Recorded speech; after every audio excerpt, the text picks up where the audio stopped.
Bonjour chers auditeurs, soyez les bienvenus à l'Université virtuelle africaine de développement. Le module d'aujourd'hui portera sur la reproduction, c'est le cheval. En effet, c'est un grand plaisir d'obtenir des jeunes, des poulains.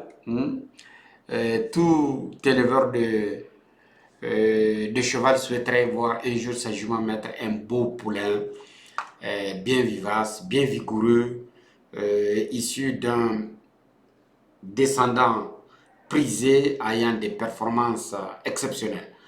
Donc, ceci étant, on va commencer notre présentation qui est relative à la reproduction du cheval. Waouh, regardez-moi cet étalon. Donc, on va commencer tout naturellement par un rappel de l'appareil génital mâle où nous constatons que chez le mâle, il y a les organes externes et il y a les organes internes. Au niveau des organes internes, il y a externes, autant pour moi, il y a les testicules qui se trouvent dans leur bourse. Les testicules vont se prolonger par, euh, par les cordons testiculaires qui vont passer par l'anneau inguinal et se retrouver dans la cavité générale. À ce niveau, elles vont se prolonger par la vésicule séminale, la prostate et puis s'acheminer dans le pénis qui finira par le gland. Au-dessus de l'appareil génital mâle, il y a le rectum et en dessous, il y a la vessie qui repose sur le pubis. Là, nous avons l'appareil génital femelle où nous avons de l'extérieur vers l'intérieur, nous avons la vulve, puis le vagin. Au niveau du vagin, il y a le maillat urinaire, puis le col de l'utérus qui se prolonge par le corps utérin, les cornes utérines, et puis le sapiens et l'ovaire.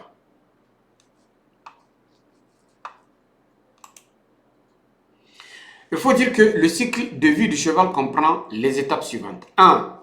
La vie adulte. Chez l'adulte, il est caractérisé par la maturité sexuelle et sa fertilité. L'étape suivante, c'est la saillie ou la monte, puis la gestation et le poulinage. Donc voilà le cycle de vie du cheval. Je répète une fois de plus, le cycle de vie du cheval comprend la phase adulte, la saillie ou la monte, la gestation et le poulinage. Et bien voilà, là nous avons les adultes, là nous avons la monte, la gestation et là la jument qui est en train de pouliner. La fertilité est la clé de la reproduction chez le cheval. Il faudrait que le cheval mâle arrive en puberté le plus souvent entre 12 et 18 mois. Mais malgré qu'il soit en puberté à l'âge de 18 mois, on les utilise pour la reproduction qu'à partir de 4 ans. Chez la jument, les chaleurs arrivent un peu plus tardivement, à 2 ans, autrement dit 24 mois. Mais le plus souvent, on les accouple qu'à partir de 3 ans. Le cycle de la jument est déterminant autant pour moi dans la reproduction du cheval. Donc le cycle de la jument est un élément déterminant de la reproduction du cheval. Pour cela, il faut parvenir à déceler la période d'ovulation, autrement dit la période pendant laquelle les ovaires vont libérer l'ovule afin d'optimiser les chances de saillie. Ce cycle chez la jument a une durée de 21 à 23 jours et comprend 2 phases. Durant la première phase de son cycle appelée diestrus, l'estrogène est libéré par les ovaires et 1 à 3 follicules commencent à se développer. Durant la deuxième partie du cycle appelé estrus, qui dure entre 3 et 12 jours, elle entre dans sa période de chaleur à la fin de laquelle un des ovules génère l'ovule fécondable. Donc, c'est à la fin qu'il y a un des ovules fécondables qui est libéré. C'est en cette période d'ovulation seulement que la jument accepte les talons. En dehors de la période d'ovulation, la femelle n'accepte pas l'ovulation. D'où l'importance des efforts pour déterminer les signes extérieurs de la chaleur. Il est donc nécessaire pour cela d'effectuer un suivi vétérinaire par échographie ou de la présenter régulièrement à un mâle pour déterminer le moment propice de la reproduction. Il existe 3 méthodes de reproduction chez le cheval. La première, c'est la monte libre. La deuxième, c'est la monte à main. Et la troisième, c'est l'insémination artificielle. La monte libre, elle se fait dans la nature et malheureusement, elle est incertaine. Et à ce niveau, on n'a pas l'assurance de l'étalon qui va assurer cela. Par contre, la monte à main, là, on guide le cheval pour saillir la femelle et on a l'assurance du père du poulain qu'on va obtenir. Et enfin, l'insémination artificielle, elle est efficace et elle nous permet de choisir le sperme qu'on va utiliser pour la fécondation. Comme on dit, mieux vaut voir une seule fois que d'entendre plusieurs fois.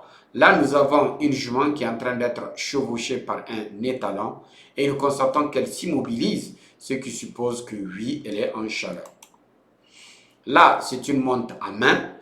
On guide l'étalon afin d'assurer la pénétration et quelqu'un tient la jument. À ce niveau, il faut au minimum 2 personnes pour assurer l'accouplement. Et là, c'est l'insémination artificielle. Dans la première image, on est en train de collecter le spermatozoïde, c'est un étalon. Au niveau de la deuxième image, on est en train de mettre en place la sémence, autrement dit l'insémination artificielle. La gestation chez la jument a une durée de 11 mois. Il faudrait pendant cette gestation faire un suivi vétérinaire en faisant des échographies. Et dans 80% des chances, elle donne naissance à un seul poulet. Donc cela suppose que les naissances jumellaires sont rares chez le cheval.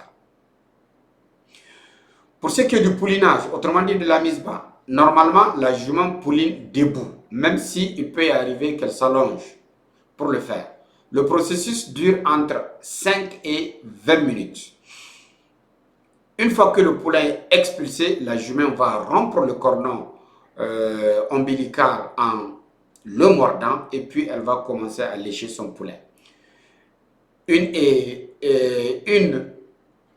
3 heures après, le poulain peut commencer déjà à se lever et à téter sa mère afin de boire le colostrum qui est indispensable pour obtenir ces immunoglobulines qui sont très importantes pour le poulain. Pratiquement, le colostrum est le premier vaccin du poulain. Et bien voilà, comme on dit, mieux vaut voir une seule fois que d'entendre plusieurs fois. Donc elle vient d'expulser son poulain. Il est à le cordon ombilical. Elle va le mordre, puis elle va commencer à lécher son poulet. Et après, le poulet il peut se lever et commencer à téter.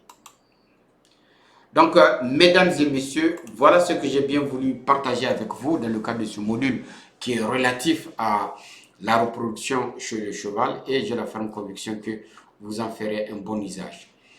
Une fois de plus, soutenez cette communauté de partage de la connaissance, soutenez cette connaissance, cette communauté de transmission de la science car nous avons la ferme conviction que c'est par l'acquisition et la mise en application de la science que nous allons améliorer l'Afrique, nous allons améliorer nos conditions de vie et ne plus être la risée de la planète pour le bonheur de tout le peuple africain. Sur ce, je vous remercie et à la prochaine fois.